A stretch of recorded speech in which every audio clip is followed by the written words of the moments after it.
stick just in across the blue line. He's in a lot of pain. Drop pass for Nazarov. His shot is grabbed and held by Denis. Well, just outside the Flames' blue line, Yell was hit, and he's hurt. The Avalanche certainly don't need another injury. I'm not sure whether it was Iginla who got a stick into him or not, but Iginla is involved now with Sean Podine.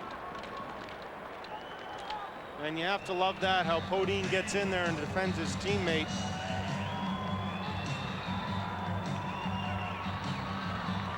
Two players you don't often see throwing punches.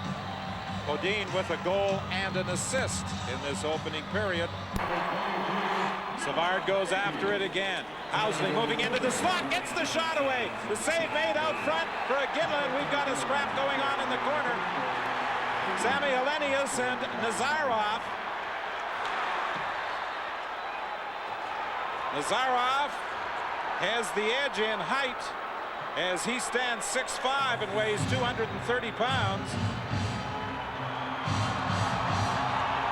Don, one of the knocks against Helenius is that he doesn't play tough enough. And now this is the second time in 3 games that I've seen him go after the tough guys of the other team. He did it against LA and McKenna. This is something that that's really impressive about this young kid. He'll do anything for the team.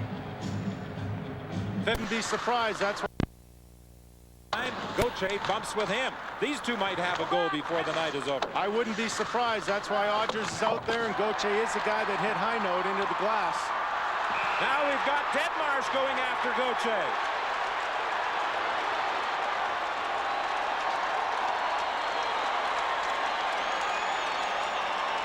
Well, you can't blame either Gauthier or the Avalanche. Gauthier has to go out there and do what he's asked by his coach, and the Avalanche have to show respect for their own teammates.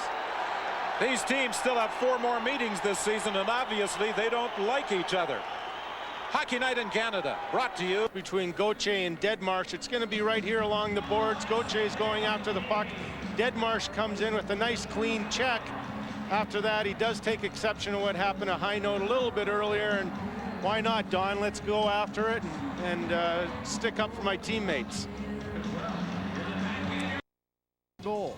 Ryan Smith getting hot, his 4th goal and 9th point in the last 7 games. Right off the draw, fight. George Larac and Chris Dingman. And George is throwing the lefts.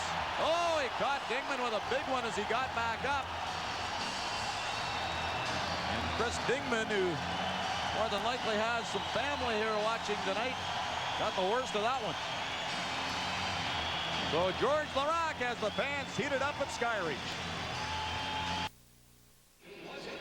Well, from this picture, you can see Larac and Dingman not too worried about the puck drop. Neither of them looking at center ice, squaring off against each other, having words. So I think you could safe to say they were both guilty by association on that one. And meanwhile, just inside the line, it's Sean Brown and Jeff Odgers.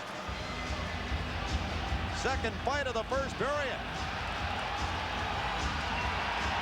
Brown unloads a couple of rights. Jeff Odgers, a tough customer. Brown landing some rights. Now Odgers coming back with a few of his own, and this is a good one. Well, one thing's clear, Bruce. The emotion is being manufactured outside of the scope of the game. All the action happening away from the play.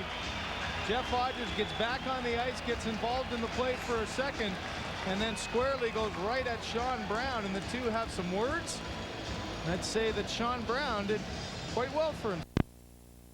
3rd game of a 6-game road to beat the Avalanche. After tonight, they have 2 more games. We're underway in Denver, Colorado.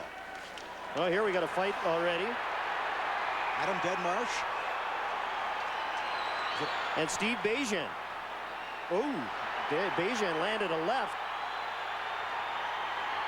Whoa, Steve Bajan doing quite well here against Adam Deadmarsh. Steve Bajan played about 6 games earlier in the season and has been down in St. John. And he's in the lineup tonight, replacing Nat Kelly. And that's the kind of game Steve Bajan wants to play, an abrasive style. Well, here we are. We're at the 8-second mark of the first period, and Steve Bajan drops the gloves against Adam Deadmarsh. And I would have to give the decision to Bejan on that one for landing the cleanest punches. Look at this right away. Here's how it starts. Bejan and Deadmarsh right away, and you can see Deadmarsh dropped his stick and gloves first, but I don't think that they're going to call an instigator in that one.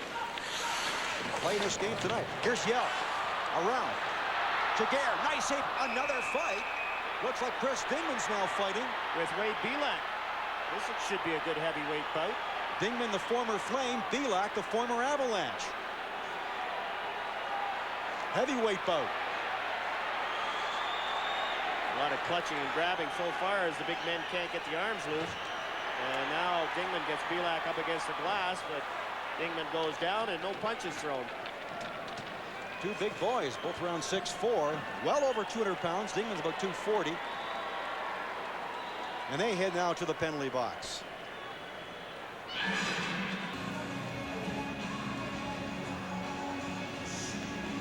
Now here's Martin St. Louis on Dingman, and you can see Dingman just throw St. Louis down. Here comes Wade Belak with the hit, a little pushing and shoving, and you can see Dingman drop the gloves right away, but this time there is not going to be an instigator penalty. Dingman trying to hang on here as it got knocked away. Now Myers dropped it back into Conroy. Conroy looking, and here we go out in front. Dingman at it with Kelly Chase. Yep. Last shift, Kelly Chase challenged Chris Dingman. Dingman said no because he was at the end of the shift. That's a pretty smart move. This time Dingman said, I got a lot of rest going here, and I'll guarantee, and I don't know which one, but pretty well bet that one of them said to their coach, if he gets out there again, I want a shot at him. Kelly Chase does not play a lot. 20th game. He's got 76 penalty minutes. Dingman doesn't get a lot of ice time either, and 108 penalty minutes.